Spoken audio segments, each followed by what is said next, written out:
여러분, 제가 이제 첫 설교를 시작으로 계속해서 이런 길가의 교회를 꿈꾸어 봅니다 라는 큰 주제로 함께 말씀을 나누고 있는데요, 오늘은 좀 마지막으로 좀 정리를 하고 마무리를 해보려고 합니다. 그럼 첫 설교 때 우리 길가의 교회가 하나님이 허락하신 에덴, 영혼의 기쁨의 장소임을 살펴보았습니다. 하지만 그것이 그냥 두어도 그냥 저절로 이루어지는 것은 아니지요. 힘써 경작하면서 지켜가야 하는데, 무엇보다도 우리가 관심을 가져야 할 것이 관계라고 말씀드렸습니다. 그럼 그 관계를 지켜나갈 수 있는 방법 중에 하나가 선과 악을 알게 하는 나무의 열매를 다시 세우고 그 나무의 열매를 다시 하나님께 돌려드리는 것이지요. 바로 그것은 다른 것이 아니라 우리의 선악의 판단을 내려놓고 하나님의 말씀을 듣고 그 말씀에 순종하는 것이며, 서로가 서로를 향해서 비방이나 책임을 전가하던 우리의 언어가 다시 감탄과 축복의 언어로 회복하는 것이었습니다. 바로 이것이 지난 2주간에 제가 말씀드린 내용의 핵심입니다. 우리가 그렇게 회복되길 바라고 또 2주간의 말씀을 정리한다라는 의미에서 우리 옆에 사람을 보면서 여러분 감탄해 보십시오. 와우 한번 해보세요. 와우. 그렇게만 하면 놀리는 것 같잖아요. 칭찬은 항상 구체적이 되어야 합니다. 그래서 옆에 사람을 보면서 구체적으로 한 가지 정도 칭찬해 보십시오. 오늘 찬양을 너무 잘했어요. 아니면 오늘 옷이 너무 예뻐 보여요. 미소가 너무 아름다워 보입니다. 오늘은 유독 왼쪽 귀가 예뻐 보이네요. 뭐 그런 식으로 다시 한번 보면서 해보시기 바랍니다. 자, 한번 해보세요. 와우 하면서 한번 이야기를 해보세요. 제가 보니까 우리 연세 드신 남자 어르신들은 잘 안 하는 것 같아요. 여러분 쑥스럽죠? 네, 그래서 사실은 연습해야 됩니다. 자주 연습해야 쑥스러움도 없어지고 자연스럽게 될 거고요. 그때 우리의 길가의 교회가 더 아름답고 기쁨의 교회가 될 거라고 저는 믿습니다. 이렇게 이야기하면 저는 엄청 잘할 것 같죠? 저도 사실은 쑥스러워서 잘 못합니다. 그래서 함께 하자는 것이죠. 아무튼가 여러분들 집에 가셔서 남편과 아내 또 다시 한번 꼭 한번 해보시고요. 우리 자녀들에게도 한번 그렇게 해보시기 바랍니다. 자, 오늘은 2번째 이야기입니다. 자, 퀴즈를 하나 내겠습니다. 다음 가로 안에 들어갈 말이 무엇인지 한번 맞춰보십시오. 하나님이 에덴을 아름답게 경작하고 지키기 위해 서로가 서로에게 무엇이 되라고 말씀하셨을까요? 무엇일까요? 다 나올 줄 알았는데 안 나오다니 너무 당황스럽게. 여러분 18절을 우리가 함께 읽어볼까요? 함께 읽습니다. 자, 시작. 여호와 하나님이 이르시되 사람이 혼자 사는 것이 좋지 아니하니 내가 그를 위하여 돕는 배필을 지으리라 하시니라. 무엇이 되라고요? 돕는 배필. 여러분 창세기 1장과 2장에서 하나님은 계속해서 좋았다라고 고백합니다. 심지어 사람을 만드신 6째 날에는요, 얼마나 좋았는지 하나님이 심히 좋았다라고 고백합니다. 그렇게 창세기 1장에는 그런 기쁨이 가득했습니다. 그러다가 처음으로 좋지 않다라는 표현이 나오는데 그것이 바로 우리가 읽은 18절 말씀입니다. 하나님께서 무엇을 보시기에 좋지 않다고 말씀하셨을까요? 18절에서 뭐라고 이야기해요? 혼자 사는 것이 보시기에 좋지 않았다라고 이야기합니다. 그럼 성경에서 좋지 않다는 것은 무엇인가 문제가 있을 때 사용하는 표현입니다. 다시 말하면 사람이 혼자 있는 것은 그 자체로 문제가 많이 있다라는 것이죠. 그럼 이것이 단순히 결혼에 대해서 말하는 것은 아닙니다. 물론 그것을 포함하기도 하겠죠. 근데 중요한 것은 이 말씀은 사람의 근본에 대한 말씀입니다. 사람은 근본적으로 함께하는 존재이고요, 서로가 서로에게 돕는 배필로 만들어졌다는 겁니다. 하나님께서 아담이 혼자 있는 것을 좋지 않게 보면서 그를 위해서 돕는 배필을 지으셨죠. 여러분, 그가 누구였을까요? 누구였어요? 하와였어요. 하와, 여자였습니다. 돕는 배필이 남자예요, 여자예요? 여자였어요. 여러분, 이렇게 이야기하면 여성들이 억울해 하더라고요. 왜 여자만 돕는 배필이 돼야 돼? 너무나 구시대적인 발상 아니야? 그렇게 이야기하기도 합니다. 근데 여러분, 그럴까요? 여기서 돕는다는 표현을 자세히 보면 히브리어 에제르라는 표현을 사용하는데요, 이것은 종이 상전을 도울 때 하는 그 도움을 말하는 것이 아닙니다. 오히려 하나님의 도움을 말할 때 사용하는 단어가 바로 이 에제르라는 단어입니다. 쉽게 이야기하면 이 땅에서 부모들이 우리 자녀들을 잘 되도록 돕는 도움이 있잖아요. 그때 이 도움이라는 단어를 사용한다는 겁니다. 다시 말하면 낮은 자가 높은 자를 돕는 것이 아니라 성경이 말하는 도움은 오히려 높은 자, 더 뛰어난 자가 낮은 자를 돕는 것이지요. 예수님도 어떻게 보면 이런 맥락에서 섬기는 자가 섬김을 받는 자보다 더 크다라고 말씀하신 것입니다. 한번 따라해 볼까요? 섬기는 자가 섬김을 받는 자보다 더 큽니다. 네, 그렇습니다. 여러분, 뿐만 아니라 이 에제르라는 단어는 단순히 도움을 준다라는 것을 넘어서 그 상대에게를 영광스럽게 만든다라는 의미까지 포함되어 있습니다. 결국에 돕는 배필은 어떤 사람일까요? 하나님처럼 하나님의 도움을 주어서 상대를 돕고 그 상대를 영광스러운 존재가 되게 해주는 존재를 이야기합니다. 그럼 이렇게 보면 존재적으로 남자가 더 뛰어날까요? 아니면 여자가 더 뛰어날까요? 맞습니다. 당연히 여자가 더 뛰어나죠. 만든 물질도 남자는 뭘로 만들었어요? 흙으로 만들고 여자는 뼈로 훨씬 더 진화된 물질로 만들었다는 거예요. 지금 한국 사회에서 여러분, 여성들의 사회적 지위가 많이 올라갔지만 아직도 여자보다 남자를 우월하게 보는 시각이 있죠. 근데 여러분, 여성이 본질적으로는 훨씬 더 뛰어나다는 거예요. 오늘 본문에서 남자를 위하여라는 말도 사실은 남자가 잘나서가 아니라 오히려 뭔가 부족해서 그를 바로 세우기 위해서 돕는 배필이 필요하다라는 말입니다. 여러분, 목회자실에 풀타임 사역자로 저와 우리 석광호 목사님, 박혜경 전도사님이 있습니다. 누가 제일 뛰어날까요? 우리 박혜경 전도사님은 사실은 제일 뛰어납니다. 그 말만 잘 들으면요, 실패하는 법이 없습니다. 그럼 분명히 현대는 여성의 시대입니다. 그런데 그럼에도 불구하고 저는 개인적으로 바람이 있는데요, 그것은 교회 안에서, 공동체 안에서 남성들이 더 많아졌으면 좋겠고요, 건강한 남성성이 더 발휘되었으면 좋겠습니다. 분명히 남성성도 필요하고 여성성도 필요한 면이 있는데 갈수록 공동체에서 문제는 남성성이 사라져가고 있다는 게 문제죠. 분명히 여성이 훨씬 더 뛰어납니다. 그런데 그렇다고 남성들조차 여성화되는 것은 저는 문제라고 생각합니다. 교회에는 여성들이 많잖아요. 그러니까 오히려 건강한 남성성이 살아나야 합니다. 그때 교회 공동체는 건강해질 수 있을 것입니다. 우리 여성들이 훨씬 더 남성들을 인정해주고 세워주시기를 부탁드립니다. 별로 아멘을 안 하시네요.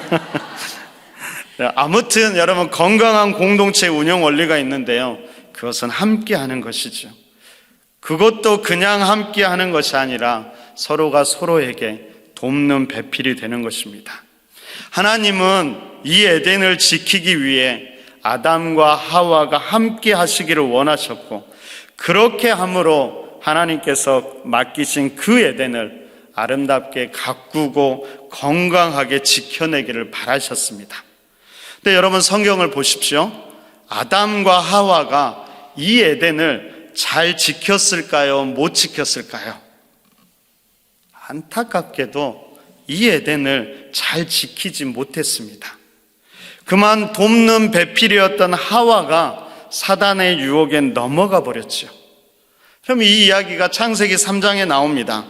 하와가 사단의 유혹에 넘어가는 그 이야기도 우리가 자세히 살펴보면 정말 나누고 싶은 이야기가 많은데요, 오늘의 주제는 아닙니다. 그건 다음에 살펴보기로 하고요. 한 가지만 생각해 보면, 여러분, 사단이 하와를 유혹할 때 아담이 곁에 있었을까요? 없었을까요? 투표 한번 해볼까요? 아담이 곁에 있었다 생각하시면 손 들어보세요. 아담이 곁에 없었을 것이다 손 들어보세요. 막 자신 있게 드는데요, 사실은 성경에 답은 없습니다. 제가 몇 번이나 자세히 읽어봤는데 있는 것 같기도 하고 없는 것 같기도 하더라고요.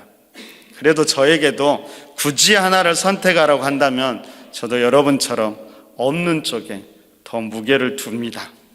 그럼 바꾸어 생각해 볼까요? 아담이 그 자리에 없었다라는 것은 어떤 의미일까요? 어떤 거라고요? 함께, 그래요. 그것은 아담이 하와를 혼자 두었다라는 것이죠. 여러분, 혼자 둔 것, 거기에서부터 사단의 유혹과 공격이 시작되었다라는 겁니다. 그래서 여러분, 아내나 남편을 혼자 두는 거 위험합니다. 야, 혼자서도 잘 지내겠지? 아니요, 절대 그렇지 않습니다. 혼자 있을 때 문제를 일으키기 시작한다니까요. 사단이 그냥 두지를 않습니다. 말씀을 이렇게 준비하다 보니까요, 실상은 제가 아내를 혼자 두고 있더라고요. 요즘에 교회에서 새벽부터 저녁까지 있다 보니까요, 아내가 혼자 있는 시간이 많습니다. 말씀을 준비하면서 나부터서 이렇게 하면 안 되겠구나, 그렇게 잠시 생각해 봤는데요, 다행히 저희 아이들이 충분히 엄마를 힘들게 합니다. 그래서 혼자 있을 시간이 없어서요, 아이들이 큰 일을 하고 있구나, 제가 그렇게 생각했습니다.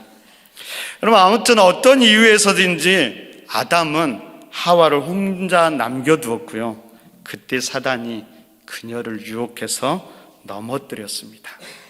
하와의 넘어짐은 곧 아담의 넘어짐으로 연결되었고요, 결국에 공동체 전체가, 에덴이 파괴되기 시작합니다. 여러분, 이런 모습 속에서 우리가 기억해야 될 것이 무엇일까요? 여러분, 에덴은 공격하는 자가 있다는 사실을 잊어서는 안 됩니다. 하나님은 사람을 에덴을 두시면서 그래서 경작하라고 말씀만 하지 않고 거기에 하나를 덧붙였는데 지키라고도 말씀하셨다라는 거예요. 어떤 분이 영적인 민감함에 대해서 이렇게 이야기하더라고요. 영적인 민감함이란 대적 사탄 마귀가 언제든 틈만 보이면 쏘려고 총부리를 겨누고 있음을 잊지 않는 것이다. 여러분, 사단은 끊임없이 에덴을 무너뜨리기 위해서 틈을 노리는데요, 특별히 저는 두 사람을 노린다라고 생각이 됩니다. 그것은 제일 중요한 사람과 제일 약한 사람입니다. 특별히 그는 약한 사람에게 먼저 접근을 합니다. 여러분, 우리 공동체, 우리 구역, 우리 부서를 그러면 한번 생각해 보십시오. 가장 중요한 사람은 누구일까요? 그리고 가장 약한 사람은 누구일까요? 우리가 그 사람들을 지켜주는 것이 너무나 중요하다라는 겁니다. 근데 여러분, 우리가 주의해야 될 것은 여기서 강하다, 약하다는 것은 고정적이지 않고요, 시시때때로 달라질 수 있다라는 겁니다. 제일 강했던 사람이 이번 주에는 어떤 이유로든가 제일 약해질 수도 있다라는 거예요. 늘 든든하게 공동체를 섬기고 지켜오던 바로 그분이 어느 날 갑자기 제일 약한 사람이 될 수도 있다라는 겁니다. 그렇기 때문에 우리에게 필요한 건 뭘까요? 시시때때로 우리 공동체에서 누가 제일 중요한 사람인지, 누가 제일 약한 사람인지를 잘 파악해야 되고요. 그를 함께 잘 지켜나가야 합니다. 그럼 이때 필요한 것은 저는 두 가지라고 생각하는데요. 민감함과 상호 헌신이 필요합니다. 뭐가 필요하다고요? 민감함과 상호 헌신이 필요해요. 민감함이라는 것은 좀 분명히 은사로 가지고 계신 분들이 있더라고요. 금방금방 사람의 변화를 캐치합니다. 그런데 여러분, 많은 경우에 우리가 관심을 가질 때 이 민감함은 우리가 갖게 됩니다. 근데 여러분, 민감함을 가지고 상대방의 어려움을 알았는데 그냥 그대로 끝나면 안 되겠지요. 이후에는 그를 향한 헌신이 필요합니다. 헌신이라는 것은 상대를 위한 실제적인 노력이지요. 그리고 그 도움으로 내가 회복됐으면 나도 다른 이들을 그렇게 도우면 되는 겁니다. 이것이 바로 상호 헌신입니다. 그럼 정리하면 이렇겠지요. 하나님께서 우리에게 두 가지 사명, 경작하라는 사명과 지키라는 사명을 주셨습니다. 그럼 이 사명은 혼자가 아니라 함께 할 때 감당할 수 있습니다. 하지만 끊임없이 함께 하지 못하게 하면서 공동체를 파괴하려는 자가 있지요. 그러기에 우리는 상호 헌신과 민감함을 통해 서로가 서로를 지켜줄 필요가 있습니다. 옆에 있는 사람을 다시 한번 보십시오. 그 사람이, 왜 장로님 안 보세요? 옆에 있는 분 한번 보세요. 양쪽 다 보시면 좋을 것 같아요. 그 사람들이 소중한 사람들입니다. 하나님께서 우리 공동체를 아름답게 만들어 가라고 허락한 소중한 사람들, 영적인 동지들입니다. 그럼 서로가 서로를 소중히 여길 때, 서로가 서로를 위해서 기도하고 헌신할 때 그 공동체는 아름다운 공동체가 되고요. 하나님이 맡기신 사명을 잘 감당하게 될 것입니다.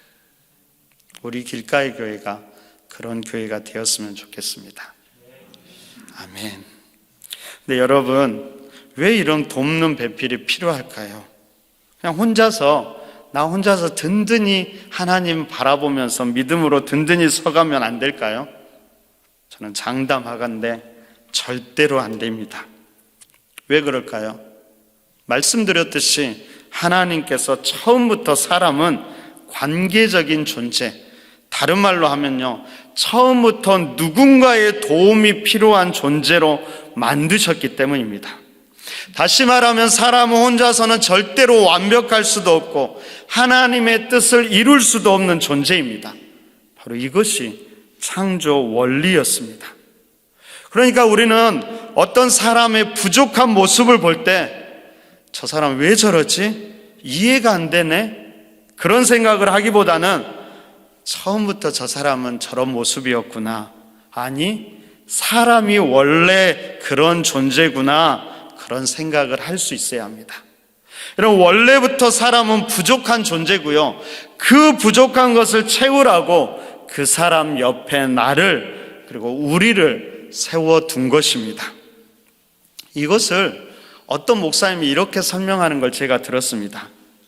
하나님이 사람에게 기대하는 모습이 한번 100이라고 한번 생각해 보십시오.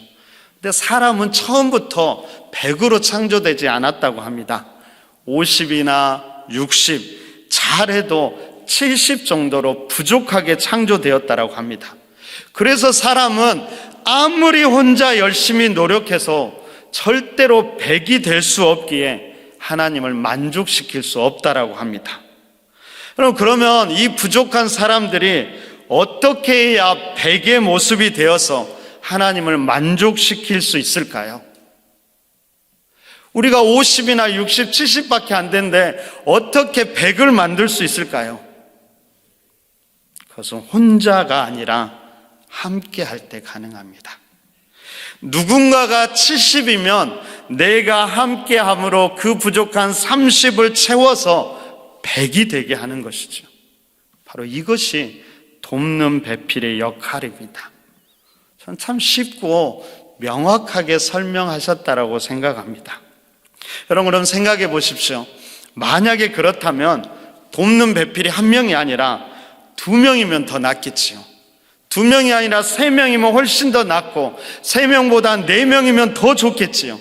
많이 모이면 모일수록 100을 만들기가 쉬워질 겁니다. 근데 여러분, 희한하게도 사람들이 모이면 모일수록 100을 만들기가 힘들어진다고 합니다. 왜 그럴까요? 왜 그럴까요? 그것은 함께가 아니라 각자가 혼자 100이 되려고 하고요. 내가 상대를 채워서 100을 만드는 것이 아니라 나를 먼저 100을 만들고 싶어 하기 때문이라고 합니다. 여러분, 한번 생각해 보십시오. 100이 안 되는 사람이 혼자 100이 되려면 어떻게 해야 될까요? 그럼 반드시 누군가의 것을 빼앗아 와야만 100이 될 수 있겠지요. 이때부터 사람은 갈등하고 분쟁하게 되고, 그러면서 기쁨의 동산인 에덴은 깨어지게 되는 것입니다.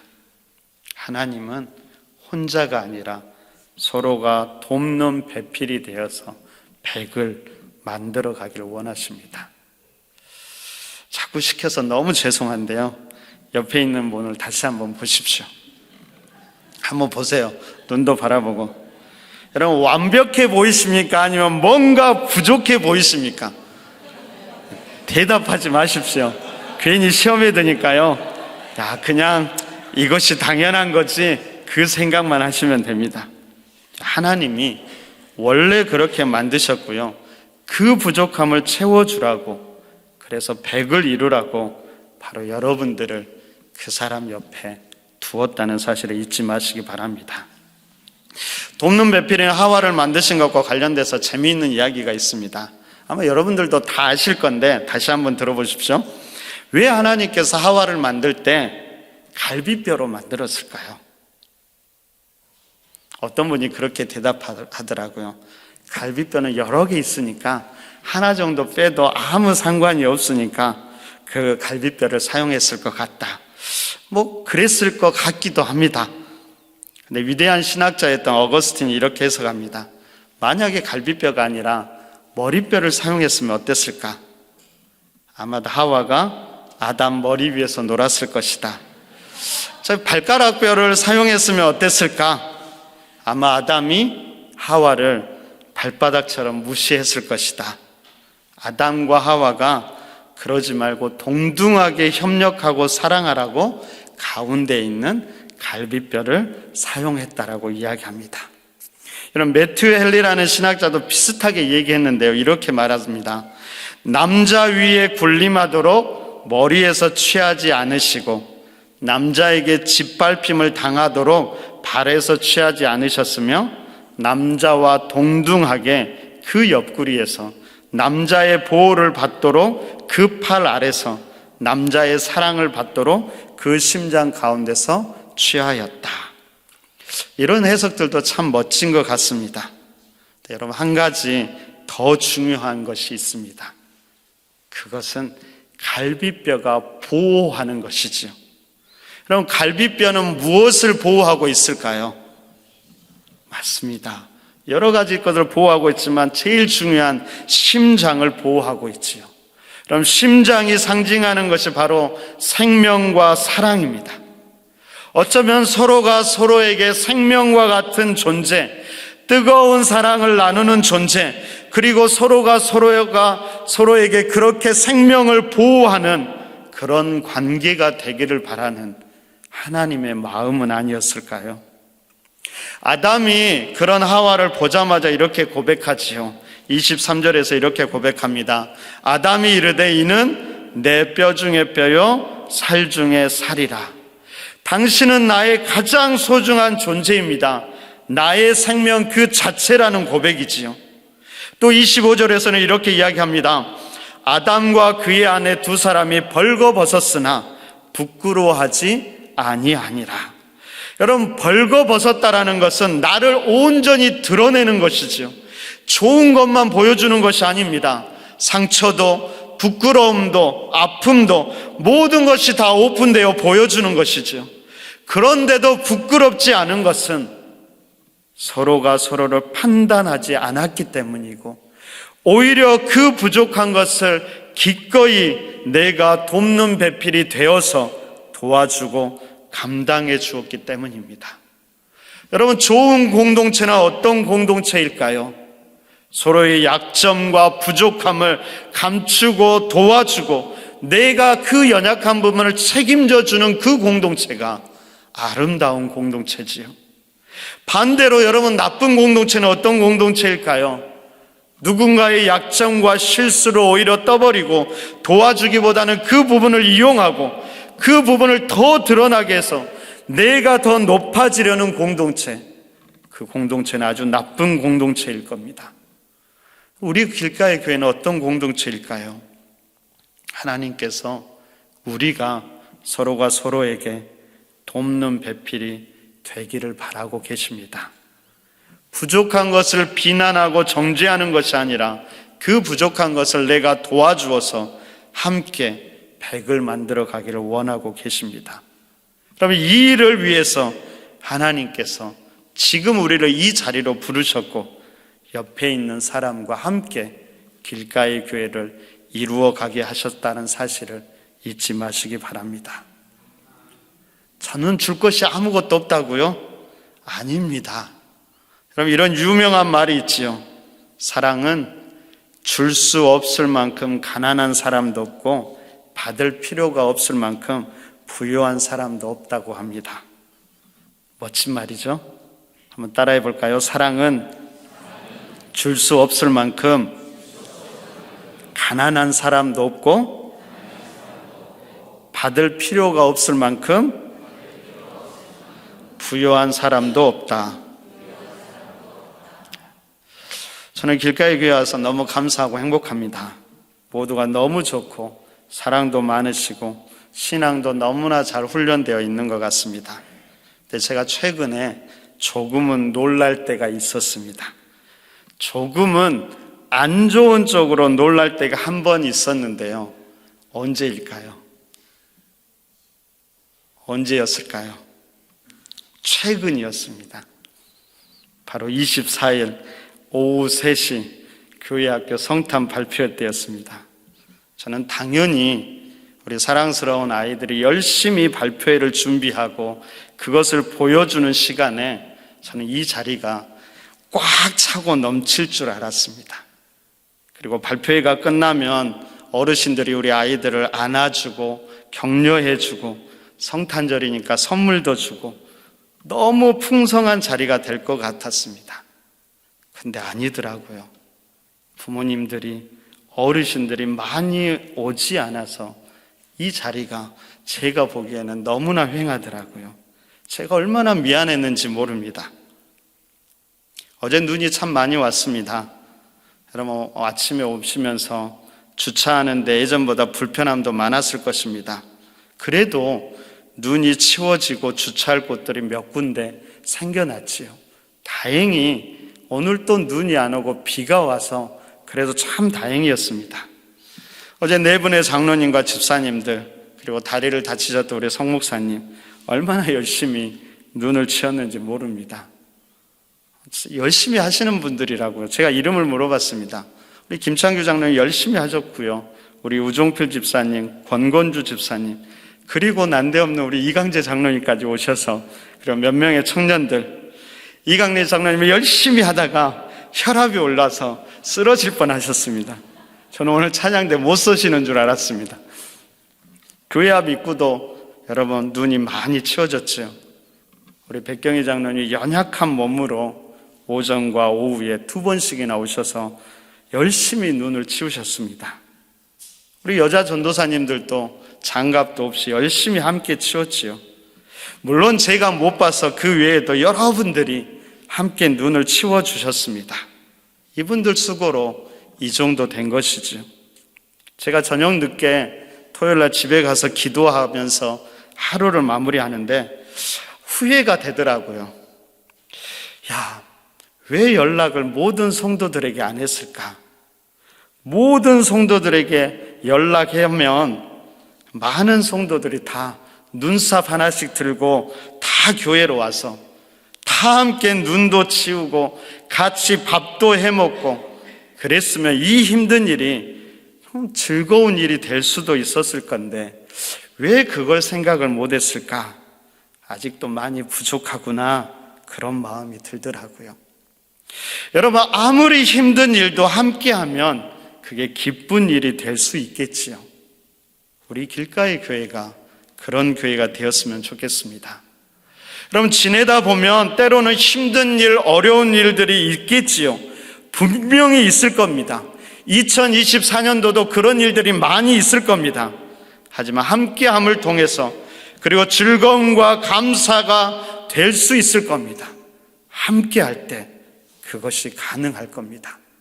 나와 내가 함께하고 우리가 함께하고 어른들과 아이들이 함께하고 청년들이 함께하고 우리 교회와 동아중고등학교가 함께하고 우리 교회와 지역사회 다른 교회와도 함께하고 그렇게 함께할 때 아름답고 풍성한 하나님 나라를 이루어가게 될 것입니다. 그런데도 세상은 자꾸 함께하지 말고 혼자 살아가라고 이야기합니다. 그럼 그 음성에 속지 마시고 오늘 말씀하시는 대로 함께하는, 서로가 돕는 배필이 되어서 함께하는 아름다운 공동체를 만들어 갔으면 좋겠습니다. 우리 길가의 교회가 그런 아름다운 교회가 되고 우리 길가의 교회가 이 땅도 수많은 생명들도 그렇게 함께함으로 치유하는 그런 공동체가 되기를 간절히 바랍니다.